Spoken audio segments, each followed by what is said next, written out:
45යි. මේ ශ්‍රී ලංකා ගුවන්විදුලි සංස්ථාවයි.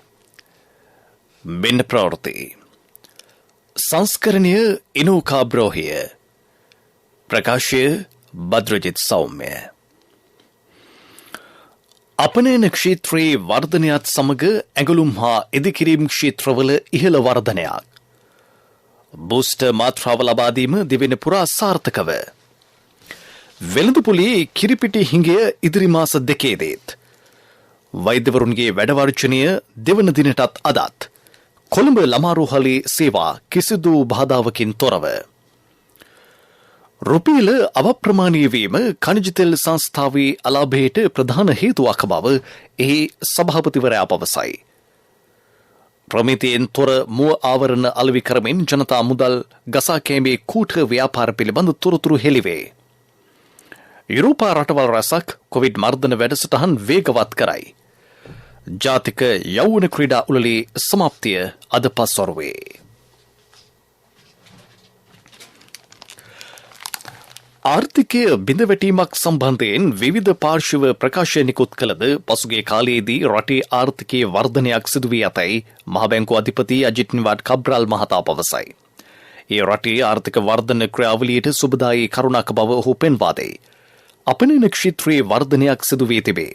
මේ වන විට ඇඟලුම් හා ඉදිකිරීම් ක්ෂේත්‍රයේද ඉහළ වර්ධනයක් පෙන්නුම් කරන බව හිතෙම සඳහන් කරයි. රටේ විරේකියාව අඩු කිරීමට මෙම තත්ත්වය ධනාත්මකව හේතු වනු ඇත. බැරෑරුම්කාරී තත්ත්වයක් හමුවී රට ආර්ථික වර්ධනයක් කරා ගමන් කරන මෙම අවස්ථාවේ ඊට බාධා නොකර සහාය දීමට සියලු පාර්ශ්ව එක්විය යුතු බව කබ්‍රාල් මහතා සඳහන් කරයි.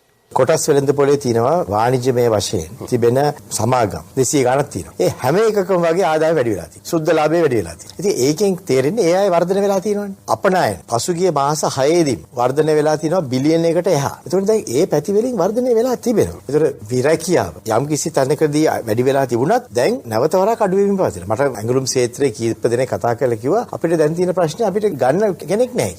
යම් වෙනසක් ඇති වෙලා තිබෙනවා. ඒක තමයි මේ වර්ධනය වෙලා තියෙන්නේ. හැම ක්ෂේත්‍රයකම වර්ධනයක් තිබෙනවා. ඉදිකිරීම් ක්ෂේත්‍රය බලන්න. අද කොච්චර පාරවල් හැදෙනවද? කොච්චර පාලම් හැදෙනවද? ඉතින් ඒ නිසා තමයි අපි කියන්නේ වර්ධනය තිබෙනවා. ඒ වර්ධනය තිබුණත් එක පැත්තකින් අපිට යම්කිසි පීඩනයක් තියෙනවා. ඉතින් මේ පීඩනයේදී බලලා හැමදෑම කවුරු හරි කියනවා නම් ඔන්න රට කඩා වැටෙනවා කියලා එතනින් ලොකු පාඩුවකුත් සිදු වෙනවා. ඉතින් මේ අපිම අපිට කරගන්න මේ හානිය. ඉතින් ඒක තමයි මම දිගින් දිගටම කියලා තියෙන්නේ. මේ වගේ තත්ත්ව අපිට මේ ඉතිරි මුහුණ දෙන්න පුළුවන් වෙලා තිබෙනවා. යුද්ධ කාලේත් අපිට මේ වගේ ප්‍රශ්න තිබුණා. ඒ කාලේ රට වැටුණා කියලා කිව්වනම් මීටතල ලොකු ප්‍රශ්නයක් අපිට මුහුණ දෙන්න තිබුණා. සෞඛ්‍ය පුරුදු පිළිබඳව මෙන්ම එන්නත්කරණයට යොමු වීම අත්‍යවශ්‍ය බව ශ්‍රී ලංකා වෛද්‍ය සංගමේ සභාපති විශේෂඥ වෛද්‍ය පත්මා ගුණරත්න මහත්මිය පවසයි. මේ වන විට රටවල් 70කින් පමණ ඔමික්‍රෝන් ප්‍රභේදය හඳුනාගෙන තිබේ. ඩෙල්ටා ප්‍රභේදයට වඩා ඔමික්‍රෝන් 70 ගුණයකින් පමණ වේගයෙන් පැතිර යන බවට මේ වන විට හඳුනාගෙන ඇතැයි ඇය පෙන්වා දෙයි. නිසි සෞඛ්‍ය පුරුදු අනුගමනය කරමින් තුන්වෙනි එන්නත් මාත්‍රාවද ලබා ගන්නා ලෙස ඇය ජනතාවගෙන් ඉල්ලීමක් කරයි. කොවිඩ් ප්‍රතිශක්තිකරණ වැඩසටහන යටතේ මෙරට ජනතාවට මේ වන විට ලබා දී ඇති සමස්ත එන්නත් මාත්‍රා සංඛ්‍යාව 3,24,43,476කි. පළමු මාත්‍රාව 1,59,69,000කට අධික පිරිසකට ලබා දී ඇත. මාත්‍රා දෙකම ලබාගෙන ඇති සංඛ්‍යාව 1,38,13,000 ඉක්මවයි. බූස්ටර් මාත්‍රාව ලබා දී ඇති සංඛ්‍යාව 26,59,000 ඉක්මවා ගොස් තිබේ. වෙළඳපොලේ කිරිපිටි හිඟය තවත් මාස 2ක පමණ කාලයක් පැවතිය හැකි බව කිරිපිටි ආනයනකරුවන්ගේ සංගමය ප්‍රකාශ කරයි. කිරිපිටි තොග නැවත වෙළඳපොලට අඛණ්ඩව සැපීමට හැකිවන තුරු සුළු ප්‍රමාණයෙන් දැනට පවතින තොග නිදහස් කෙරේ.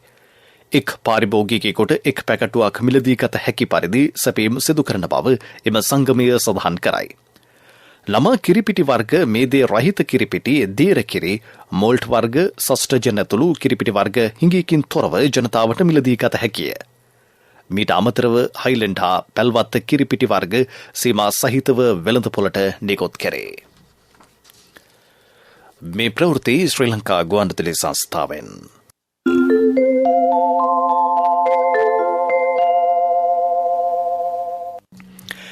ඉල්ලීම් කිහිපයක් මුල් කරගනිමින් රජයේ වෛද්‍ය නිලධාරීන්ගේ සංගමය දෙවන දිනටත් අද වැඩ වර්ජනයක නිරත වේ. තම ඉල්ලීම් සඳහා නිවැරදි තීන්දුව తీරන සෞඛ්‍ය අමාත්‍යාංශය ලබා දෙන තෙක් මෙම වර්ජනය අඛණ්ඩව ක්‍රියාත්මක කරන බව රජයේ වෛද්‍ය නිලධාරීන්ගේ සංගමයේ වෛද්‍ය කමිටු සමාජික වෛද්‍ය හංසමාල් වීරසූරිය මහතා පවසයි. වෛද්‍යවරුන්ගේ ස්ථාන මාරුවේ මා පත්වීම සම්බන්ධයෙන් සාධාරණ විසඳුම් ලබා ගැනීම මෙම වැඩ වර්ජනයේ අරමුණ බව හෙතෙම කියයි. කෙසේ වෙතත් අත්‍යවශ්‍ය වෛද්‍ය සේවා පවත්වාගෙන යන අතර කොවිඩ් ප්‍රතිකාර සේවාද අඛණ්ඩව සිදු කරන බව ඔහු සඳහන් කරයි. අපිට ඊයේ ජනාධිපතිතුමා අපේ සභාපතිතුමාට කතා කරලා කියලා තිබ්බා මේ සෞඛ්‍ය අමාත්‍යාංශ ලේකම්තුමා එක්ක මේක සාකච්ඡා කරලා සාකච්ඡා මාර්ගයෙන් විසඳ ගන්න බලන්න කියලා. ඒකේ ප්‍රතිඵලයක් විදිහට සෞඛ්‍ය අමාත්‍යාංශ ලේකම්තුමා අපිට මීටින් එකක් දීලා තිබුණා. ඒ ගැන අපි ඊට පස්සේ එතුමන්ලත් එක්ක සාකච්ඡා කරලා දැනුවත් කරා. එහෙදි ඒගොල්ලොත් අපේ ඉල්ලීම් නිවැරදි කියලා පිළිගත්තා. පිළි අරගෙන දැනට ඊට පස්සේ සෞඛ්‍ය අමාත්‍යතුමාගෙන් ඒ සම්බන්ධව වචන ගන්නකම් තමයි රැඳිලා ඉන්නේ. කොහොම වෙතත් අපිට ඒකේ සෞඛ්‍ය අමාත්‍යාංශ පැත්තෙන් අපිට අපේ අදහස් වලට එකඟතාවය එනකම් අපි දිගටම වර්ජනය සිදු කරගෙන යනවා. ඒත් එක්කම අපේ වැඩ වර්ජනය නිසා අපි හදිසි සේවාවත් මාතෘ ඊට පස්සේ ළමා කටයුතු ඊළඟට වකුගඩු රෝහල් පිළිකා රෝහල් ඒවා වැඩ නොකර ඉන්නේ නැහැ. ඒ වගේ වැඩ කටයුතු සාමාන්‍ය විදිහට කරනවා. COVID-19 සඳහා රෝගී සත්කාර සේවයත් ඒ හා සමානව අපි පුළුවන් තරම් උපරිමයෙන් කරගෙන යනවා. අනිත් කටයුතු වලට ඉතින් සාමාන්‍ය දෛනික කටයුතු වලට බාධාවක් සිදු වෙන්න පුළුවන්. මේ අතර වර්ජනී හමුවේද කොළඹ රිජ්වේ අරාල් අමාරෝහල කිසිදු බාධාවකින් තොරව පවත්වාගෙන යන බව එහි අධ්‍යක්ෂ විශේෂඥ වෛද්‍ය ජී විජේසූරිය මහතා පවසයි. රෝහලේ කිසිදු වෛද්‍යවරයෙකු වැඩ වර්ජනයට සම්බන්ධ නොවී සාමාන්‍ය පරිදි රාජකාරී කටයුතු වලට නියැලෙන බව හෙතෙම කියයි. මේ වන විට දිවයිනේ යම් ආකාරයක වෛද්‍යවරුන්ගේ වෘත්තීය සමිති ක්‍රියාමාර්ගයක් සිදු වුණත් රිජ්‍යාරයා ළමාරෝහලේ රෝගී සත්කාර සේවාවලට කිසිදු ආකාරයක බාධාවක් නැහැ. ඒ දේශන විශේෂඥ වෛද්‍යවරුන් ඒ වගේම අනෙකුත් කාර්ය මණ්ඩලය සියලුම දෙනාම එහෙම වැඩ වර්ජන වලින් තොරව ඒ සේවාව නිතු කරගෙන යනවා. සාමාන්‍ය රිජ්‍යාරයා ළමාරෝහලේ එවැනි වෘත්තීය සමිති ක්‍රියාමාර්ගයක් කිසිම ශේෂ්ත්‍රයකින් සිදු කරන්නේ නැහැ. කෙසේ වෙතත් ඒ විශේෂයෙන්ම මේ අවස්ථාවේදී සිදු වෙන්නේ රාජ්‍ය වෛද්‍ය නිලධාරී සංගමයේ ඒ සංගමයට මගේ ස්තුතිය මේ බුද කරනවා. අපගේ රෝහල් වල ඒ සේවාවන් පවත්වාගෙන යාමට ඔවුන්ගේ ඒ දෙන දායකත්වය. ඒ කෙසේ වෙතත් සියලුම රෝගීන්ට අවශ්‍ය බාහිර රෝගයන්ගේ ප්‍රතිකාර, ඒ වගේම සායන ප්‍රතිකාර, ඒ වගේම ශල්‍යාගාර ප්‍රතිකාර, නේවාසික ප්‍රතිකාර, ඒ ඕනෑම ආකාරයක ප්‍රතිකාර වෙනදා වගේම කිසිම බාධාවකින් තොරව කරගෙන යන බව ප්‍රකාශ කරනවා කැමැතියි. වෛද්‍ය වැඩවර්ජනය සම්බන්ධයෙන් නැමති කෙහෙලි රඹුකල්ල මහතා සෞඛ්‍ය අමාත්‍යාංශ නිලධාරීන් සමග අද පස්වරුවේ සාකච්ඡා කිරීමට නියමිතව ඇතැයි සෞඛ්‍ය අමාත්‍යාංශ ආරංචි මාර්ග සඳහන් කරයි. ඛනිජ තෙල් සංස්ථාව 2009 වසරේ සිට වසර 3ක් හැර වසර 12ක පමණ කාලයක් අලාභ වාර්තා කර තිබේ. රුපියල අවප්‍රමාණය වීම ඊට ප්‍රධාන හේතුවක් වී ඇතැයි ඛනිජ තෙල් සංස්ථාවේ සභාපති සුමිත් විජේසිංහ මහතා පවසයි. ඛනිජ තෙල් සංස්ථාව 2008 හා 2009 වර්ෂවල ණය පදනමින් ඉන්ධන ආනයනය ආරම්භ කර තිබේ. මේ වන විට ගෙවනු ලබන්නේ මීට වසරකට පෙර ලබාගත් ඉන්ධන සඳහායි. මෙම ගෙවීම් සිදු කළ යුත්තේ ඩොලර් වලිනි. මේ නිසා වැඩි මුදල් ප්‍රමාණයක් ණය ගෙවීම සඳහා වැය කිරීමට සිදුවන බව හෙතෙම සඳහන් කරයි. විදුලි බල මණ්ඩලයේද ඛනිජ තෙල් සංස්ථාවට රුපියල් බිලියන 90ක පමණ මුදලක් ගෙවිය යුතුව පවතී. ශ්‍රී ලංකන් එයාලයින්ස් ආයතනයෙන්ද රුපියල් බිලියන 70කට ආසන්න මුදලක් අය විය යුතුය. මෙම ගෙවීම් ප්‍රමාද වීම ඛනිජ තෙල් සංස්ථාවට පාඩුවකි. ඛනිජ තෙල් ආනයනයට ඇත්තේ සීමිත ඩොලර් ප්‍රමාණයකි. මේ නිසා ඉන්ධන අර පිරිමැස්මෙන් යුතුව භාවිත කළ යුතු බව හෙතෙම පෙන්වා දෙයි. පවතින විදේශ සංචිත නිසි පරිදි කළමනාකරණය කර ගනිමින් ආර්ථික අර්බුදයට විසඳුම් සෙවිය යුතු බව කොළඹ විශ්වවිද්‍යාලයේ ආර්ථික විද්‍යා අධ්‍යනාංශයේ ආචාර්ය ප්‍රියංග දුනුසිංහ මහතා පවසයි. රටේ ආනයනික වියදම් හැකිතාක් අවම කර ගැනීමෙන් නිසි ආර්ථික කළමනාකරණයක් ඇති කරගත හැකි බව ඔහු ජාතික ගුවන්විදුලියට පැවසීය. මේ අවස්ථාවේදී ජනතාවගේ පැත්තෙන් මම හිතන්නේ ජනතාවටත් එක් පැත්තකින් රජය සංනිවේදනය කළ යුතුයි මෙවැනි තීන්දුව తీරන ගැනීම පිටිපසු තියෙන ආර්ථිකයේ සැබෑ තත්ත්වය. අනිත් පැත්තෙන් ජනතාවගෙන් පැත්තෙන් විශේෂයෙන්ම ආනයන මත කෙරෙන වියදම හැකිතාක් දුරට අඩු කිරීමට වග බලා ගන්නවා නම් මම හිතන්නේ ඒක මේ අවස්ථාවේ රට මුහුණ දීලා තියෙන ආර්ථික අර්බුදය විසඳීමේ දිශාවට ධනාත්මකව බලපාන තත්ත්වයක්. ඒකින්ද තනි පුද්ගලයාත් හැකිතාක් දුරට ආනයනය මත කරනු ලබන වියදම් මම හිතන්නේ පාලනය සඳහා නැත්නම් සීමා කිරීම සඳහා හැකි සෑම අවස්ථාවකදීම කටයුතු කිරීම ඉතාමත්ම වැදගත්. වවුනියාව මඩුකන්ද ශ්‍රී ධම්මරතන විද්‍යායතන පිරිවෙන්හි විශ්‍රාමලත් පරිවේනාධිපති මෙන්ම මැදවච්චියේ කිරිගල්වැව බෝධිරාජාරාම විහාරස්ථානයේ සහ මැදවච්චියේ සංගිලි කරන්දරාව සිපතනාරාම විහාරස්ථානයේ විහාරාධිපති ශාස්ත්‍රවේදී පූජ්‍ය මුව ඇටගම සුමනසාර ස්වාමින් වහන්සේ අපවත් වූහ. ආදාහන කටයුතු අනුරාධපුර විජයපුරදී අද සිදු කෙරේ. ज्येष्ठ गुवन्विदुली माध्यवेदिकु हा प्रवीण क्रिकेट विस्तर विचारकेकु अभाव प्राप्त हेमजित प्रनांदु महताගේ දේහය පිළිබඳ අවසන් කටයුතු බොරැල්ල කනත්තේදී අද පස්වරු 3:30ට සිදු කෙරේ. පාසල් අධ්‍යාපනයෙන් පසු ඒ මහතා සහන නිවේදකවරයෙකු වශයෙන් ශ්‍රී ලංකා ගුවන්විදුලි සංස්ථාවට සම්බන්ධ විය. සංස්ථාවේ ස්වදේශීය සේවය හා වෙළඳ සේවයේ මෙදිරි නිවේදකයෙකු වශයෙන් මෙන්ම විවිධ විෂය ක්ෂේත්‍රයන් ඔස්සේ හේමජිත් ප්‍රනාන්දු මහතා වැඩසටහන් ඉදිරිපත් කළේය. 1980 දශකයේ මැද භාගයේදී ගුවන්විදුලි ක්‍රීඩා අංශය බිහිවීමෙන් පසුව නිවේදකවරයෙකු සහ නිෂ්පාදකවරයෙකු ලෙස හේමජිත් ප්‍රනාන්දු මහතා ඊට සිය දායකත්වය ලබා දුන්නේය. මීළඟට ප්‍රමුඛ පුවත. ප්‍රමුඛ පුවත ඔබ වෙත ගෙනෙන්නේ සෑම ගෙදරකම සිටිය යුතු වෙද මහත්මයා සිද්ධාලේප. ප්‍රමිතියෙන් තොර මුව ආවරණ අලෙවි කරමින් ජනතා මුදල් ගසා කෑමේ ව්‍යාපාර රටපුරා ක්‍රියාත්මක වන බවට පාරිභෝගික අධිකාරියට තොරතුරු වාර්තා වී තිබේ. රුපියල් 5 සිට විවිධ මිල ගණන් යටතේ සර්ජිකල් K95 වැනි මුහුණු ආවරණ වෙළඳපොලේ අලෙවි කෙරේ.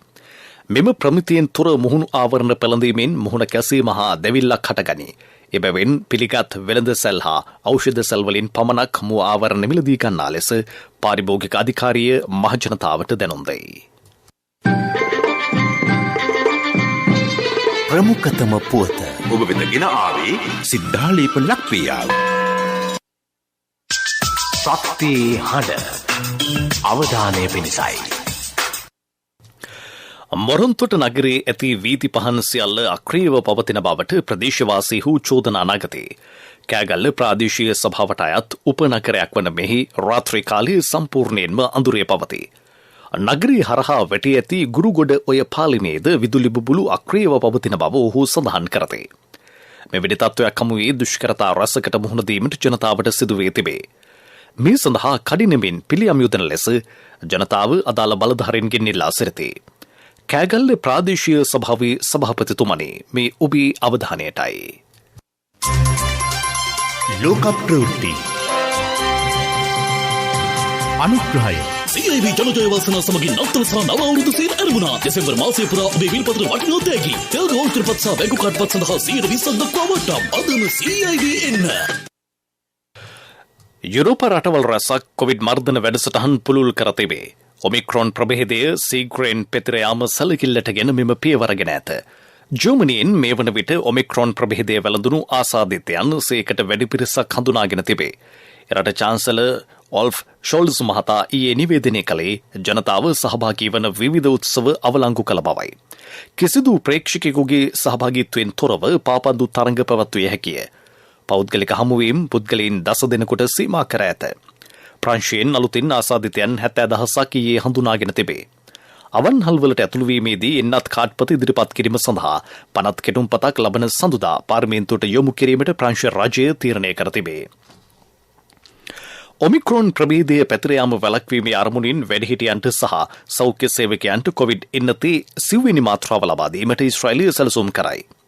මේ වන විට ඊශ්‍රායලයේ කොවිඩ් එන්නත් කරන වැඩසටහන සාර්ථකව ක්‍රියාත්මක කරන ලොව ප්‍රමුඛ රටක් බවට පත්ව ඇත. එරට ජනතාවට තුන්වෙනි මාත්‍රාව ලබා දීම ඉකුත් අගෝස්තු මාසයේදී ආරම්භ විය. මේ වන විට රට ජනගහනයෙන් 44%කට පමණ තුන්වෙනි මාත්‍රාව ලබා දී අවසන්ය. ඔමික්‍රොන් ප්‍රභේදයේ පැතිර යාමත් සමග රටින් වාර්තා වන කොවිඩ් ආසාදිතයන්ගේ සංඛ්‍යාව ක්‍රමයෙන් ඉහළ ගොස් තිබේ. ඉකුත් ඉරිදා ඊශ්‍රායලෙන් වාර්තා වූ ආසාදිතයන්ගේ සංඛ්‍යාව 10 ඉක්මවා ගියේය. ලෝක ප්‍රවෘත්ති අනුග්‍රහය CIB ජනජය වාසනා සමගින් නවතන සහ නව අවුරුදු සේල් ආරම්භුණා. දෙසැම්බර් මාසයේ පුරා ඔබේ විල්පත්‍ර වටිනා තෑගි තෙල් ගෝල්කරපත් සහ බැංකු කාඩ්පත් සඳහා 120ක් දක්වා වටම්. අදම CIB එන්න. පිරසර සංවර්ධනයක පුවත් සම්පින්ඩනය සංවර්ධන පුවත්. පොල් ගසෙන් වැඩගමු රටදයත් දිනවමු. සහාය සඳහා අමතන්න 1928 WhatsApp 070 400 1928 දේශීය පොල් කර්මාන්තයේ නවෝදය ආරම්භමු. පළමු ආදර්ශ සෝජාන් ව්‍යාපෘතිය කිරිබත්ගොඩ ඇවිදින මන්තිරු අසලදී ඊයේ ආරම්භ විය. පරිසර අමාත්‍යංශයේ භූමි සංරක්ෂණ ව්‍යාපෘතිය හා කැලණියේ ප්‍රාදේශීය ලේකම් කාර්යාලයේව මෙම ව්‍යාපෘතිය ආරම්භ කර තිබේ. ගංවතුර නිසා වගා කළ නොහැකි හා ලවණතාවයේ ඉහළ යාම නිසා වගා කළ නොහැකි ඉඩම් මෙම ක්‍රමයේ යටතේ ඵලදායීව වගා කිරීම අරමුණයි. දැනට වගා නොකළ පුරන් කුඹුරු බිම් විශාල ප්‍රමාණයක් හඳුනාගෙන තිබේ. කුඹුරු අත්හැරීම හේතුවෙන් එම ඉඩම්වල ඇකේෂියා වල් ආතා වැනි ශාක ව්‍යාප්ත වීම නිසා හායනීට ලක්වෙමින් පවතී. තිරසර සංවර්ධනයක පුවත් සම්පින්ඩනය සංවර්ධන පුවත්. පොල් හා බැඳුණු පෝෂණ ගුණය. බ්ලෙන්ඩ් කිරීමේදී තවත් එක වැදගත්කමක් තියෙනවා. පොල් වල සෑහෙන ප්‍රමාණයක් අපිට කෙඳි ප්‍රමාණයක් තියෙනවා. අපි දන්නවා අපිට දවසකට කෙඳි ග්‍රෑම් 25ක් විතරවත් ආහාරයට ගන්න ඕනේ. නැත්නම් අපේ මලබද්ධය නවත්ත ගන්න බෑ. අපේ ශරීරයේ විශේෂයෙන්ම මහ බඩවැලේ තියෙන පිළිකා වළක්ව ගන්න මේවට අපිට තන්තු අවශ්‍යයි. අතිමිරිකලා විස කරනකොට තන්තු ප්‍රමාණය ගොඩක් කලකට එළියට යනවා. ඒ කොළඹ වෛද්‍ය පරීක්ෂණ ආයතනයේ පෝෂණ විශේෂඥ වෛද්‍ය රේණුකා ජයතිස්ස මහත්මිය. සහාය සඳහා අමතන්න 1928 WhatsApp 070 400 1928. ක්‍රීඩා පුවත්. කොළඹ සුගතදාස ක්‍රීඩාංගණයේ පැවැත්වන 33 වන ජාතික යෞවන ක්‍රීඩා උළෙලේ සමාප්ති උත්සවය අද පස්වරුවේ පැවැත්වේ. ප්‍රධාන ආරාධිත අමුත්තා තරුණ කටයුතු හා ක්‍රීඩා අමාත්‍ය නාමල් රාජපක්ෂ මහතායි. මේ වන විට නව තරඟ වාර්තා 9ක් බිහිවී තිබේ. අද පැවති කවපෙත්ත විසිකිරීම පිරිමි ඉසව්වේ ප්‍රථම ස්ථානය මාතර දිස්ත්‍රික්කයේ උසර සංදීප ක්‍රීඩකයා දිනාගත්තේය. තුම්පිම්ම කාන්තා ඉසව්වේ ප්‍රථම ස්ථානය දිනා ගැනීමට මාතර දිස්ත්‍රික්කයේ KPS සෙවන්දී ක්‍රීඩිකාව සමත් වූවාය. කොවිඩ් අර්බුදය හමුවේ පැවත් වූ ප්‍රධානම ජාතික මට්ටමේ ක්‍රීඩා උළෙල වන යෞවන ක්‍රීඩා උළෙල සාර්ථකව පැවැත්වීමට හැකි වූ බව ජාතික තරුණ සේවා සභාවේ සභාපති දමිත වික්‍රමසිංහ මහතා ජාතික ගුවන්විදුලියට පැවසීය. ව්‍යාපාරික පුවත් ඔබ වෙත ගෙන එන්නේ NSB හරහා එවන සෑම විදේශ මුදල් ඒකකයක් සඳහාම ඇමරිකානු ඩොලර් අගය මත ඩොලරයකට අමතර රුපියල් 10ක් සහ තවත් තෑගි 2021 දෙසැම්බර් 31 දක්වා. මෙරට ප්‍රධාන ව්‍යාපාරික සමාගමක් වන කාගිල් සමාගමේ කිරි ආශ්‍රිත නිෂ්පාදන අංශ 3කට හරිතාකාර වායු ප්‍රකාශ සත්‍යාපන සහතික පිරිනැමේ. එම සමාගමේ බෝගහවත් කොත්මලේ කිරි නිෂ්පාදන ආයතන සඳහා මෙම සහතික පිරිනැමීම පරිසර අමාත්‍යාංශයේදී අද සිදු කෙරිණි. එම අමාත්‍යාංශයේ ලේකම් විශේෂඥ වෛද්‍ය අනිල් ජාසිංහ මහතා එහිදී සඳහන් කළේ කාගේල්ස් කිරි නිෂ්පාදන සහ කොත්මලේ කිරි නිෂ්පාදන සඳහා කාබන් විමෝචනයේ ස්වේච්ඡාවෙන් තක්සේරු කිරීමට මූලිකත්වය ගැනීම අගය කරන බවයි. මෙම අවස්ථාවට කාගේල්ස් ආයතනයේ කළමනාකරණ අධ්‍යක්ෂ සාරංග විජේසූරිය මහතා දැක්විය. ව්‍යාපාරික පුවත් ඔබ වෙත ගෙනාවේ NSB සල්ලි එහෙන් තෑගි මෙහෙන් ස්වර්ණ ජයන්ති වාසනා ජයග්‍රාහකයා ඔබද. NSB ස්වර්ණ ජයන්තිය වෙනුවෙන් සුපිරි ජයග්‍රාහකයාට රන් පවුන් 50ක්, දෙවැනි ජයග්‍රාහකින් 10 දෙනාට ස්කූටර්, දෙවැනි ජයග්‍රාහකින් 10 දෙනාට iPhone, සිව්වැනි ජයග්‍රාහකින් 29 දෙනාට මවුන්ටන් බයික්. 2021 ඔක්තෝබර් 1 වෙනිදා සිට 2022 දෙසැම්බර් 31 දක්වා NSB U Trust හරහා අවමේ වරකට ඇමරිකානු ඩොලර් 100ක් හෝ ඊට සමාන ඕනෑම විදේශ මුදල් 3 වතාවක් එවන්න. ආර්ථික පුවත් ආවරණය ඔබේ ඕනම අවශ්‍යතාවයකට සුදුසු මූල්‍ය විසඳුම් දෙන එන අය දියුණු වෙන අය එන LOLC සමූහය එන්න දියුණු වෙන්න. කාබනික පොහොර නිෂ්පාදන ප්‍රවර්ධන හා සැපයුම් නියාමන සහ විහා දාන්‍ය කාබනික ආහාර එළවලු පළතුරු වගා ප්‍රවර්ධන කුෂිකර්ම රාජ්‍ය අමාත්‍යාංශය යටතේ ආහාර සුරක්ෂිතතාව සඳහා වැඩසටහන් රැසක් ක්‍රියාත්මක කෙරේ. තෝරාගත් භෝග 13ක් දේශීය වශයෙන් ප්‍රවර්ධනය කිරීමෙන් ආනයන අවම කිරීම මූලික අරමුණයි. මිරිස්, අර්තාපල්, ලොකුලූණු, රතුලූණු, බඩේරිඟු, උඳු, මුං ඇට, කව්පේ, සෝයා, තල, වී, කුරක්කන් හා රටකජු යන භෝග මේ යටතේ වගා කෙරේ. ආර්ථික පුවත් ආවරණය අයියෝ ආද අප්පා මේ යන්නේ නෑනේ මේ ඔය වසන්තයි යන්නේ. ඇයි මල්ලි මොකද හදිස්සිය? නෑ ඉතින් සල්ලි තමයි හදිස්සිය. ඇත්තද? හැබැයි සල්ලි හදිස්සි උනාට මල්ලි හදිස්සි වෙන්න එපා. ඕනම LOLC ෆයිනෑන්ස් ශාඛාවක 3-wheeler එකේ පොත තියලා එවලේම සල්ලි ගන්න. LOLC ෆයිනෑන්ස් වීල් පොතට කෑෂ්. වීල් පොතට එවෙලෙම කෑෂ් අතට.